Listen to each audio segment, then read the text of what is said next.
mes amours, c'est Madame Pamela, ton enseignante des arts. À chaque semaine, je vais vous lancer un nouveau défi artistique que vous pourrez m'envoyer à mon adresse courriel. En passant, j'ai un petit chien à la maison. Betty, viens ici. Viens ici, mon amour. Donc, ça se peut que parfois, tu vois cette petite face-là dans mes vidéos et que tu l'entendes. J'ai un nouvel ami avec moi qui va m'aider pour mes capsules vidéo. Malheureusement, je ne connais pas son nom, donc j'aurais besoin de ton aide. Est-ce que tu pourrais m'envoyer des idées de noms à mon adresse courriel, s'il te plaît?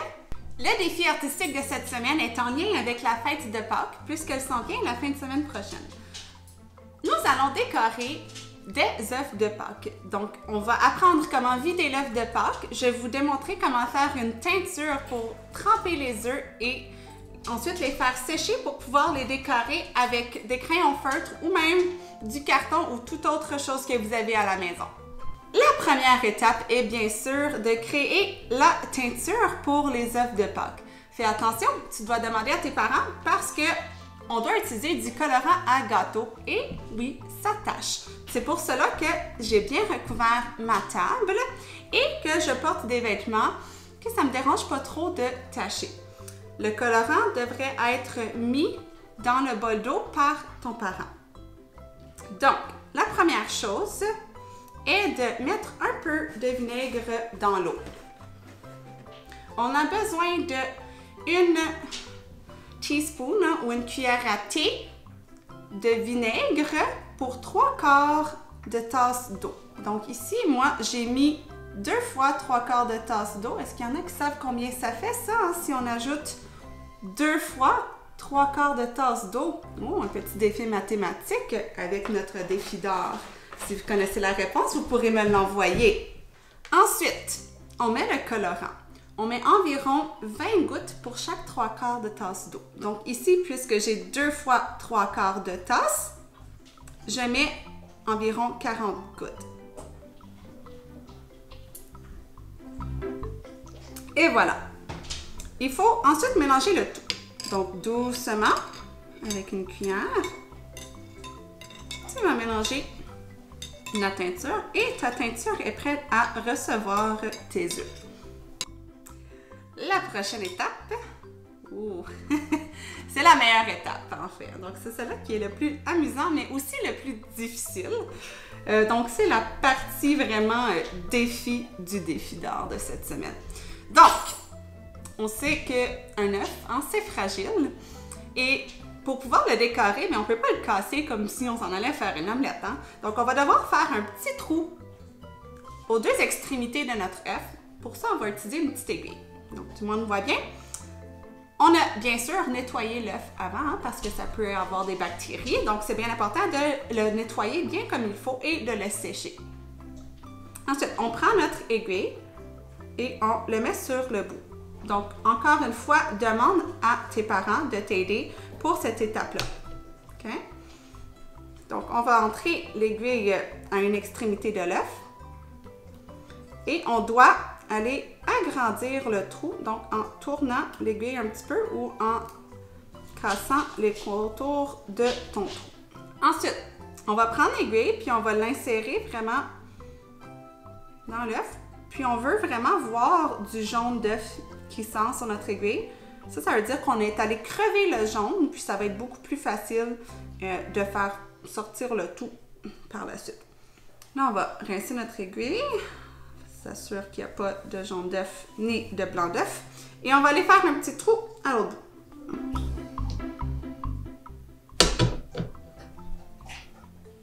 Donc, encore une fois, on va agrandir notre trou un petit peu, mais ce n'est pas nécessaire de l'agrandir autant de ce côté-ci. Ça, c'est le côté sur lequel on va mettre notre bouche pour souffler. Donc, avant de souffler, je te recommande d'essuyer la partie de l'œuf où tu vas mettre tes lèvres. Et ensuite, tu te mets au-dessus de ton bol. Hein? Parce que oui, on va récupérer les œufs. On pourra les utiliser ensuite pour faire des petits gâteaux ou des biscuits. Peu importe ce que tu aimes. Donc, ensuite, la partie amusante. Ça se peut que ça prenne du temps.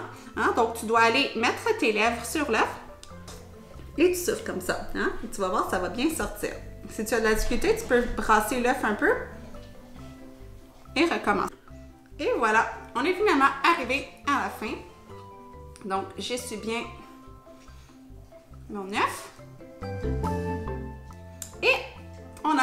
coquille d'œuf vide. Je mets les jaunes d'œufs et les blancs d'œufs de côté. Et maintenant, on peut commencer à les décorer.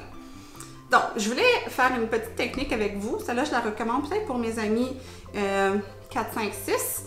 La technique de l'élastique, je vous montre. Donc, tu as besoin d'un élastique que ça ne te dérange pas dans le fond de teindre, là, parce que tu vas le mettre dans la teinture. Donc, n'utilise pas un de tes élastiques à cheveux. Tu prends l'élastique et doucement, tu vas aller l'entourer autour de l'œuf. Donc, je te dis, là, fais pas plus que 3 tours parce que sinon l'élastique va briser la coquille d'œuf. D'accord? Donc, une fois que tu es content avec comment ton élastique est placé, tu peux aller le tremper dans la teinture. Donc ici, j'avais une teinture violette. Plus longtemps tu la laisses dans la teinture, plus ça va être foncé. Okay. Et mets pas tes doigts dedans parce que c'est certain que ça va tacher un petit peu tes doigts, mais ça va partir. Inquiète-toi pas, ça se lave. Okay. Donc, une fois que tu as terminé, tu vas pouvoir déposer ton œuf dans ton carton d'œuf. Moi, j'ai gardé le carton d'œuf pour que ça soit plus facile de faire sécher mes œufs. Donc là, ici, j'en avais préparé quelques-uns tantôt. Donc là, ici, celui-là, je l'avais coloré à moitié. Donc là, je suis prête maintenant à aller faire la deuxième moitié. Donc, on peut faire un peu comme des œufs licornes. Donc, je vais aller le tremper ici dans le rose.